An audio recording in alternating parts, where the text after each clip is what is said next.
नमस्कार। तो आज हमारे सामने है वित्त मंत्री निर्मला सीतारमण के बजट भाषण का पूरा टेक्स्ट। और हमारी कोशिश ये है कि हम इस सरकारी दस्तावेज के पन्नों के पीछे छिपे असली मतलब को समझें। आखिर भारतीय अर्थव्यवस्था और हम जैसे आम लोगों के लिए इसका क्या मायने है। बिल्कुल। और सिर्फ ये नहीं कि क्या ऐलान हुए, बल्कि ये क्यों हुए और किस माहौल में हुए। देखिए, हमारी अर्थव्यवस्था लगभग 7% की रफ्तार से बढ़ रही है, जो दुनिया में सबसे तेज है। तो सवाल यह है कि क्या ये बजट उसी रफ्तार को बनाए रखने के लिए है या गियर बदलने की कोशिश कर रहा है। एग्जैक्टली। ये दिलचस्प सवाल है। मुझे लगता है इसे समझने का सबसे अच्छा तरीका सरकार के बताए 3 कर्तव्यों के चश्मे से देखना है। पहला कर्तव्य है आर्थिक विकास की रफ्तार बढ़ाना। जब भी बजट आता है, मैन्युफैक्चरिंग और इंफ्रास्ट्रक्चर जैसे शब्द तो खूब सुनाई देते हैं। इस बार क्या कुछ अलग है? अलग ये कि अब फोकस बहुत ज्यादा स्पेसिफिक हो गया है। 7 खास सेक्टर चुने गए हैं। जैसे एक योजना है बायोफार्मा शक्ति। इसके लिए अगले 5 सालों में 10,000 करोड़ रुपए रखे गए हैं। एक मिनट, बायोफार्म, ये सुनने में थोड़ा भारी शब्द लगता है। इसका मतलब क्या है आम भाषा में? इसे आसान भाषा में समझते हैं। देखिए, आज भारत में बीमारियां बदल रही हैं। पहले संक्रामक बीमारियां ज्यादा थीं, अब लाइफस्टाइल से जुड़ी बीमारियां जैसे diabetes, cancer, auto immune disorder, ये सब बढ़ रही हैं। इनके इलाज के लिए बायोलॉजिक्स नाम की खास दवाएं बहुत असरदार होती हैं। ये लिविंग सेल से बनती हैं। तो ये योजना इन्हीं एडवांस दवाओं को भारत में बनाने पर जोर देगी। अच्छा, तो ये सिर्फ दवाइयां बनाने की बात नहीं है, ये पूरी तरह से एक नई और एडवांस तरह की दवाइयां बनाने की बात है, ताकि हमें बाहर से ना मंगवानी पड़े और वो सस्ती भी हो। हाँ, ये तो बहुत बड़ा कदम लगता है ना। बिल्कुल। और इसी सोच को आगे बढ़ाती है दूसरी योजना, इंडिया सेमीकंडक्टर मिशन 2.0। हाँ, सेमीकंडक्टर पर तो आजकल सब बात कर रहे हैं। पहले मिशन में तो चिप बनाने की फैक्ट्रियां लगाने पर जोर था। इस 2.0 में नया क्या है? क्या हम अब सिर्फ फैक्ट्री लगाने से आगे सोच रहे हैं? बहुत आगे। अब फोकस सिर्फ चिप बनाने पर नहीं है, बल्कि चिप बनाने वाली मशीनें और चिप का डिजाइन, इन दोनों पर है। इसे कहते हैं वैल्यू चेन में ऊपर जाना। अगर हम ये कर पाए तो हम सिर्फ वर्कर नहीं, बल्कि टेक्नोलॉजी के मालिक बनेंगे। सही। ये है आत्मनिर्भर भारत का असली मतलब। ये हुई मैन्युफैक्चरिंग की बात। अब इंफ्रास्ट्रक्चर पर आते हैं। यहाँ एक आंकड़ा है जो हर जगह छाया हुआ है, 12,222 करोड़ रुपए का कैपिटल एक्सपेंडिचर। जी वाह, ये आंकड़ा सुनने में तो बहुत बड़ा लगता है, लेकिन आम आदमी की भाषा में इसका मतलब क्या है? इसका मतलब है कि सरकार सड़कें, बंदरगाह, रेलवे, इन सब पर 12 लाख करोड़ से भी ज्यादा खर्च कर रही है। और इसका एक मल्टीप्लायर इफेक्ट होता है। मतलब जब सरकार 1 रुपए खर्च करती है तो इकोनॉमी में कह सकते हैं 2.5 से 3 रुपए की एक्टिविटी पैदा होती है। अच्छा। सीमेंट बिकता है, स्टील बिकता है, लोगों को रोजगार मिलता है, ट्रक चलते हैं, एक पूरी चेन शुरू हो जाती है। लेकिन एक सवाल मेरे मन में आ रहा है, क्या हमारी इकोनॉमी इतना बड़ा खर्च झेल सकती है? कहीं इतने पैसे सिस्टम में डालने से महंगाई बढ़ने का खतरा तो नहीं? ये एक बहुत वैलिड सवाल है। देखिए, सरकार का मानना है कि क्योंकि ये खर्च कंजम्पशन पर नहीं बल्कि एसिड बनाने पर हो रहा है, इसलिए ये सप्लाई को बेहतर करेगा और लंबी अवधि में महंगाई को कम करेगा। और ये सिर्फ हवाई बातें नहीं हैं। कुछ बहुत बड़े प्रोजेक्ट्स का जिक्र है, जैसे पश्चिम बंगाल के दानकुनी को गुजरात के सूरत से जोड़ने वाला फ्रेट कॉरिडोर। अच्छा, मतलब ये सिर्फ हाईवे बनाने की बात नहीं है, ये तो फैक्ट्रियों से निकले सामान को बंदरगाहों तक बहुत तेजी से पहुंचाने के पूरे सिस्टम को बदलने की कोशिश है। बिल्कुल। और सिर्फ सड़कें ही नहीं, मुझे जो सबसे फैसिनेटिंग लगा वो है जल मार्गों पर फोकस। अगले 5 सालों में 20 नए राष्ट्रीय जल मार्ग। 20? हाँ, 20। सोचिए, उड़ीसा की खदानों से कोयला और लोहा सीधे जलमार्ग से पारादीप बंदरगाह तक पहुंचेगा। ये ट्रकों के मुकाबले कहीं ज्यादा सस्ता और पर्यावरण के लिए भी बेहतर है। ये बड़े बड़े इंफ्रास्ट्रक्चर प्रोजेक्ट्स तो भविष्य की नींव हैं, लेकिन आज के युवाओं के लिए क्या है? उनके सपनों और स्किल्स के लिए बजट में क्या सोचा गया है? यहीं पर दूसरा कर्तव्य आता है, आकांक्षाओं को पूरा करना। और यहाँ कुछ बहुत ही भविष्य की बातें की गई हैं। जैसे मुझे ये बहुत दिलचस्प लगा, orange economy, animation, visual effects, gaming और कॉमिक्स यानी एवीजी सेक्टर। ये तो आजकल के बच्चों की दुनिया है। बजट में कहा गया है कि 15,000 स्कूलों में एवीजीसी कंटेंट क्रिएटर लैब्स बनाई जाएंगी। और इसका पैमाना सोचिए, अनुमान है कि 2030 तक इस सेक्टर को 20 लाख ट्रेन्ड प्रोफेशनल्स की जरूरत होगी। 20 लाख? जी, ये हमारे डेमोग्राफिक डिविडेंड को भुनाने का एक शानदार तरीका है।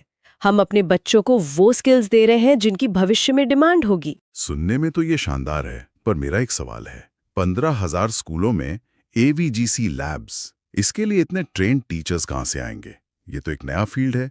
क्या ये प्लान असल में जमीन पर उतर पाएगा या सिर्फ एक अच्छा ऐलान बनकर रह जाएगा? देखिए, चुनौती तो है, और शायद इसीलिए सरकार ने एजुकेशन टू एम्प्लॉयमेंट नाम की एक हाई लेवल कमेटी बनाने की बात की है। इसका काम सिर्फ AVGC नहीं, बल्कि पूरे सर्विस सेक्टर के लिए यही गैप भरना है। हम हमेशा मेक इन इंडिया की बात करते हैं, पर हमारी असली ताकत तो सर्विस सेक्टर रही है ना? हाँ, वो तो है। ये कमेटी सुनिश्चित करेगी कि हमारे कॉलेज और यूनिवर्सिटी वही पढ़ाएं जिसकी इंडस्ट्री को जरूरत है। मतलब हमारी शिक्षा व्यवस्था को इंडस्ट्री के साथ सिंक करने की एक बड़ी कोशिश। ये तो बहुत जरूरी है। अच्छा, इसी से जुड़ा एक और दिलचस्प कॉम्बिनेशन दिखा, मेडिकल इलाज और टूरिज्म। 5 नए रीजनल मेडिकल हब बनाने की बात है।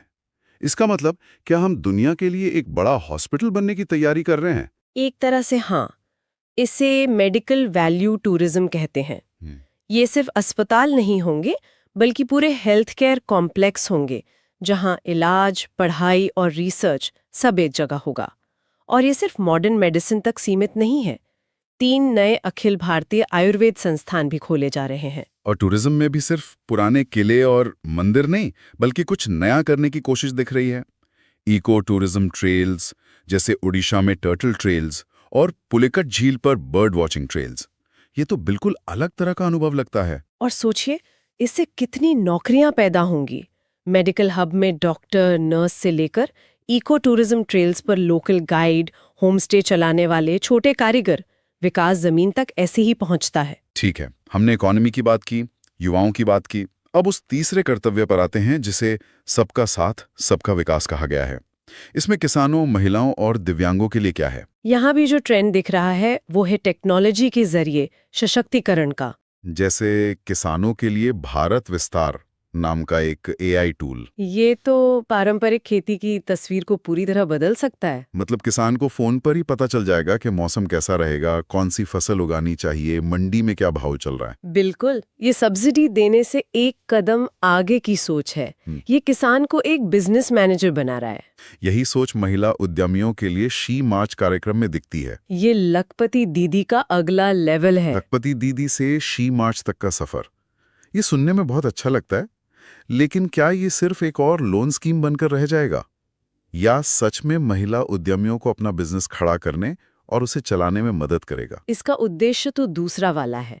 फोकस सिर्फ पैसा देने पर नहीं, बल्कि उन्हें मार्केट से जोड़ना, ब्रांडिंग सिखाने और सप्लाई चेन बनाने में मदद करने पर है। उन्हें लाभार्थी से मालिक बनाने का सफर है ये। चलिए अब उस टॉपिक पर आते हैं जिसका सबको इंतजार रहता है, टैक्स। नया इनकम टैक्स एक्ट 2025 आ रहा है।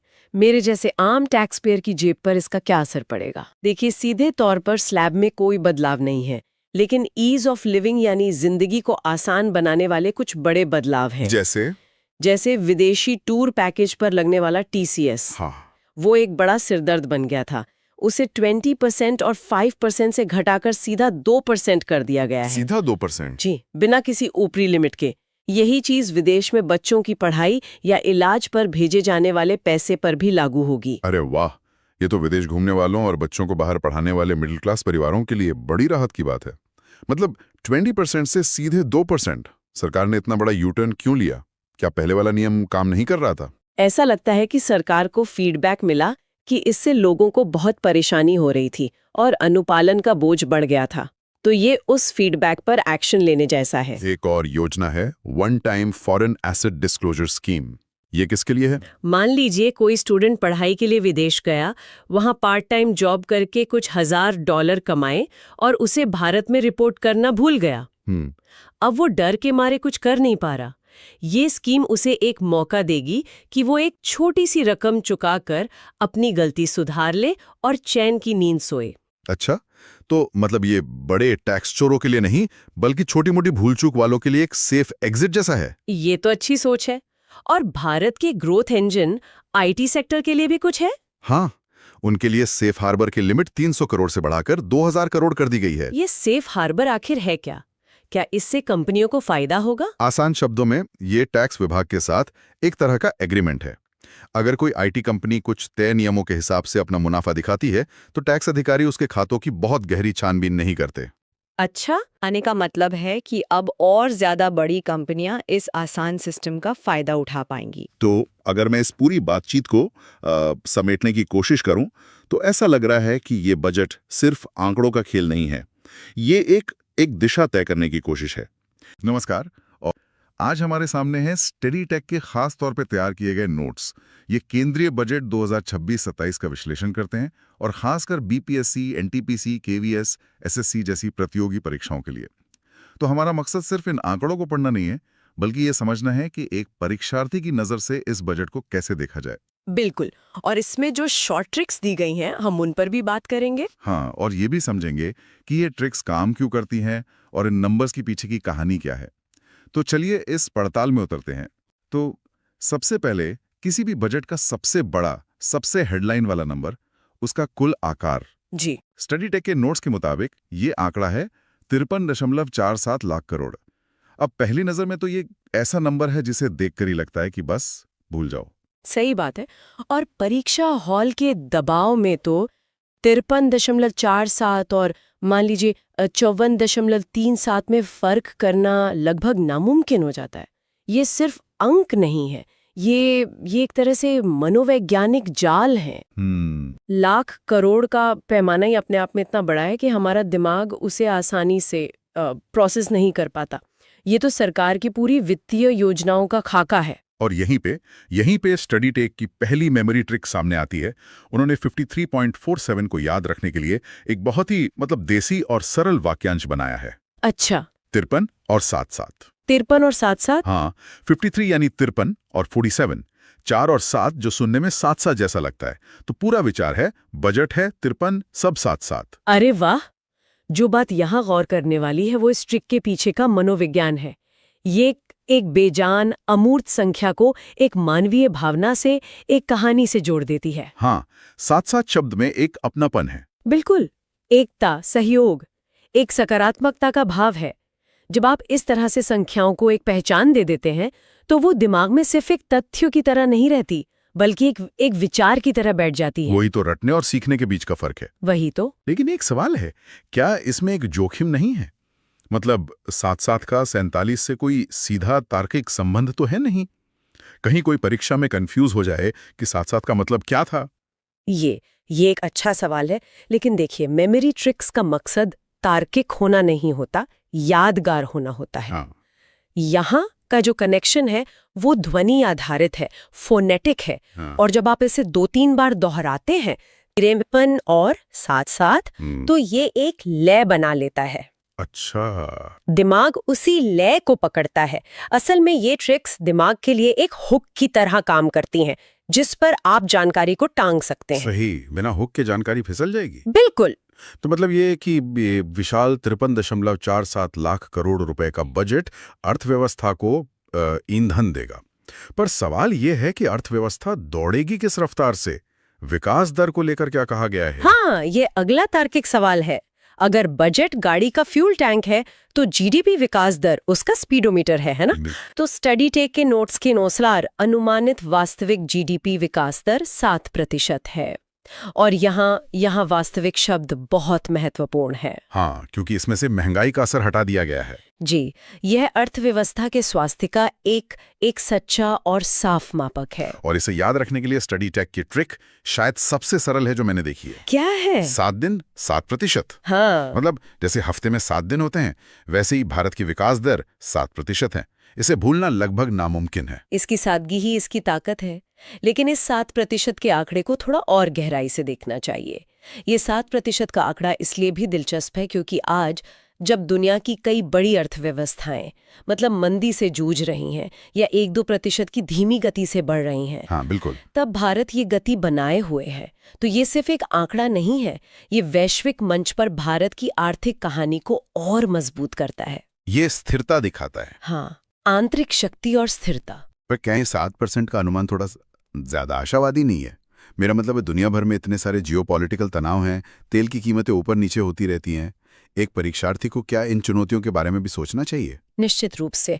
और यही एक अच्छे उम्मीदवार की पहचान है। देखिए, बजट में दिया गया अनुमान सरकार का लक्ष्य है, उसकी उम्मीद है। लेकिन एक विश्लेषणात्मक दिमाग ये समझेगा कि ये लक्ष्य कई बाहरी कारकों पर भी निर्भर है। परीक्षा में शायद ये न पूछा जाए कि क्या 7% संभव है, लेकिन इंटरव्यू में या मेंस के उत्तर में ये समझ दिखाना कि आप इन वैश्विक चुनौतियों से वाकिफ हैं, आपको दूसरों से अलग खड़ा कर सकता है। ये बहुत अच्छी सलाह है। तो 7 दिन 7% को एक शुरुआती बिंदु की तरह याद रखें, पर उसके आसपास की जो वैश्विक तस्वीर है उसे भी समझें। बिल्कुल। तो हमारे पास बजट का आकार हो गया, अर्थव्यवस्था की रफ्तार हो गई। अब सवाल यह है कि इस गाड़ी को चलाने के पीछे का दर्शन क्या है, इसका जीपीएस क्या है? स्टडी टेक के नोट्स बताते हैं कि इस बजट के 3 प्रमुख विषय या कर्तव्य हैं। पहला है ग्रोथ यानी आर्थिक विकास, दूसरा है एस्पिरेशंस यानी लोगों की आकांक्षाओं को पूरा करना, और तीसरा है सबका साथ मतलब समावेशी विकास। हाँ, और ये 3 स्तंभ जो हैं, ये सरकार की प्राथमिकताओं का खाका है। ग्रोथ का मतलब है सड़कों, बंदरगाहों, उद्योगों जैसे हार्ड इंफ्रास्ट्रक्चर पर ध्यान। और एस्पिरेशंस का फोकस फिर शिक्षा, स्वास्थ्य पर आ गया। हाँ, कौशल विकास जो सॉफ्ट इंफ्रास्ट्रक्चर है, और सबका साथ ये सुनिश्चित करता है कि विकास का लाभ समाज के सबसे आखिरी व्यक्ति तक भी पहुंचे। और इन तीनों को एक साथ याद रखने के लिए स्टडी टेक ने जो ट्रिक दी है वो मुझे सच में बहुत रचनात्मक लगी। अच्छा। उन्होंने एक संक्षिप्त शब्द बनाया है, गैस। गैस? हाँ, जी से ग्रोथ, ए से एस्पिरेशंस और एस से सबका साथ। वाह। और इसके पीछे की कहानी भी है कि ये बजट भारतीय अर्थव्यवस्था को तेजी से चलाने के लिए गैस यानी ईंधन दे रहा है। ये तो बेहतरीन है। ये एक विजुअल कल्पना बन जाती है। बिल्कुल। ये एक शानदार उदाहरण है कि कैसे जानकारी को एक पैकेज में बांधा जाता है। जीएस शब्द याद रखते ही आपको न सिर्फ तीनों स्तंभ याद आते हैं, बल्कि उनके पीछे का मकसद भी याद आ जाता है। हाँ, अर्थव्यवस्था को गति देना। मुझे याद है जब मैं खुद तैयारी कर रही थी तो मैंने मुगल बादशाहों का क्रम याद रखने के लिए एक बहुत ही अजीब सा वाक्य बनाया था। वो आज तक याद है। हाँ, ऐसी ट्रिक्स काम करती हैं क्योंकि वे सीखने की प्रक्रिया को व्यक्तिगत बना देती हैं। लेकिन यहाँ एक गहरा सवाल है, ग्रोथ, एस्पिरेशंस, सबका साथ, ये सुनने में तो बहुत अच्छे लगते हैं, पर क्या ये तीनों हमेशा एक साथ चल सकते हैं? क्या कभी तेज ग्रोथ हासिल करने के लिए सबका साथ वाले लक्ष्य से मतलब सामाजिक कल्याण से समझौता नहीं करना पड़ता? आपने मुद्दे की जड़ पकड़ ली है। ये अर्थशास्त्र और नीति निर्माण की सबसे बड़ी बहसों में से एक है। कई बार तेज औद्योगिक विकास के लिए ऐसे कड़े फैसले लेने पड़ सकते हैं जिनका उस अल्पावधि में समाज के कुछ वर्गों पर नकारात्मक असर पड़े। एक संतुलन साधना होता है। बिल्कुल, ये एक संतुलन साधने वाली प्रक्रिया है। एक परीक्षार्थी के लिए ये समझना जरूरी है कि जीएस सरकार का घोषित इरादा है। ठीक है। परीक्षा में आपको इसी इरादे के आधार पर जवाब देना होगा, लेकिन अपनी समझ के लिए ये जानना जरूरी है कि असल दुनिया में इन तीनों के बीच हमेशा एक तनाव बना रहता है। बहुत बढ़िया। तो हमने बजट का एक ओवरऑल व्यू देख लिया। अब जरा जमीन पर उतरते हैं और एक बहुत ही विशिष्ट नीतिगत बदलाव को देखते हैं जिसे स्टडी टेक ने खास तौर पर हाईलाइट किया है। हाँ, ये कुछ ऐसा है जो सीधे सीधे एक एमसीक्यू बन सकता है। बिल्कुल, इस तरह के तथ्यात्मक बदलाव जहां 1% में बदलाव होता है, ये परीक्षकों के पसंदीदा सवाल होते हैं। आपकी याददाश्त की परीक्षा। हाँ, और आप कितने अपडेटेड हैं दोनों के। तो तथ्य ये है, तंबाकू उत्पादों पर लगने वाला जो राष्ट्रीय आपदा आकस्मिक शुल्क है, हाँ, यानी एनसीसीडी, हाँ, उसे 25% से बढ़ाकर 60% कर दिया गया है। ये एक बहुत बड़ी छलांग है। काफी बड़ी। और इस बदलाव को याद रखने के लिए जो ट्रिक दी गई है, वो मुझे अब तक की सबसे यादगार और थोड़ी नाटकीय भी लगी। अरे वाह, बताइए। ट्रिक है 25 की उम्र, 60 का लुक। क्या बात, ये तो सीधा दिल पर असर करता है। बिल्कुल, ये सिर्फ एक ट्रिक नहीं है, ये एक पब्लिक सर्विस अनाउंसमेंट जैसा है। इसके पीछे का जो भावनात्मक और स्वास्थ्य का संबंध है वो ये कि यदि आप 25 साल की उम्र में तंबाकू शुरू करते हैं तो आपका स्वास्थ्य इतना खराब हो जाएगा कि आप 60 साल के दिखने लगेंगे। मतलब पुराने रेट 25% को नए रेट 60% से सीधे जोड़ दिया। हाँ, और वो भी एक बहुत ही सशक्त संदेश के साथ। इसे कोई कैसे भूल सकता है? ये ट्रिक इसलिए भी शानदार है क्योंकि ये सिर्फ क्या का जवाब नहीं देती, ये क्यों का भी संकेत देती है। टैक्स में इतनी बड़ी बढ़ोतरी सिर्फ सरकारी खजाना भरने के लिए नहीं है। ये एक सिन टैक्स है जिसके दोहरे उद्देश्य होते हैं। अच्छा। पहला राजस्व बढ़ाना और दूसरा और शायद ज्यादा महत्वपूर्ण लोगों को तंबाकू जैसे हानिकारक उत्पादों के सेवन से हतोत्साहित करना। बिल्कुल। तो परीक्षा लेने वाले ये देखना चाहते हैं कि क्या उम्मीदवार इन दो अलग अलग क्षेत्रों अर्थशास्त्र और सार्वजनिक स्वास्थ्य के बीच के संबंध को समझता है। तो क्या इस तरह के कदम के कुछ नकारात्मक पहलू भी हो सकते हैं जिनके बारे में पता होना चाहिए? हाँ, बिल्कुल हो सकते हैं, और ये जानना आपकी समझ को और गहरा करेगा। आलोचक अक्सर ये तर्क देते हैं कि किसी उत्पाद पर बहुत ज्यादा टैक्स बढ़ाने से उसकी तस्करी या कालाबाजारी बढ़ सकती है। अच्छा। लोग कानूनी बाजार से खरीदने के बजाय अवैध और सस्ते विकल्प ढूंढने लगते हैं। इससे सरकार को राजस्व का नुकसान भी हो सकता है। और स्वास्थ्य के लिए और भी खतरनाक उत्पाद बाजार में आ सकते हैं।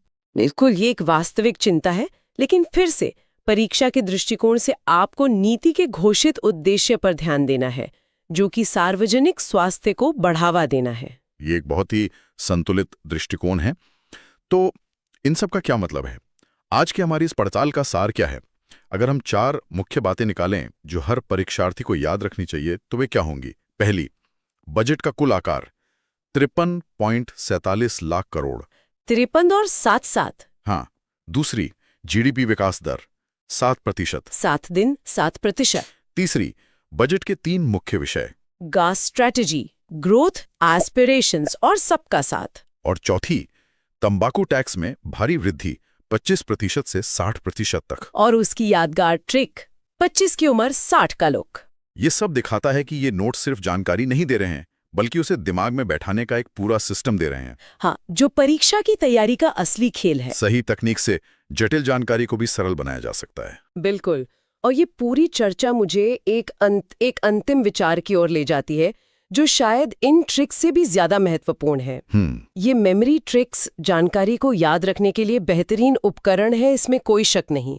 लेकिन ये एक महत्वपूर्ण सवाल खड़ा करता है, एक शिक्षार्थी के रूप में क्या हम केवल दी गई ट्रिक्स पर निर्भर रह सकते हैं, या असली कौशल अपनी खुद की ऐसी ट्रिक्स बनाने में है? हाँ, पाठ्यक्रम के जो दूसरे जटिल विषय हैं, जैसे ऐतिहासिक तिथियां, वैज्ञानिक सूत्र या संविधान के अनुच्छेद, उनके लिए इस तरह के व्यक्तिगत शॉर्ट ट्रिक्स कैसे बनाए जा सकते हैं? सोचिए, अगर कोई मौर्य वंश के राजाओं के क्रम को याद रखने के लिए कोई मजेदार वाक्य बना सके। बिल्कुल। जब आप ऐसा करते हैं तो आप जानकारी को निष्क्रिय रूप से प्राप्त करने से सक्रिय रूप से सीखने की ओर एक कदम बढ़ाते हैं। आप जानकारी के मालिक बन जाते हैं, और ये सीखने की प्रक्रिया को न केवल प्रभावी बनाता है, बल्कि मजेदार भी बनाता है।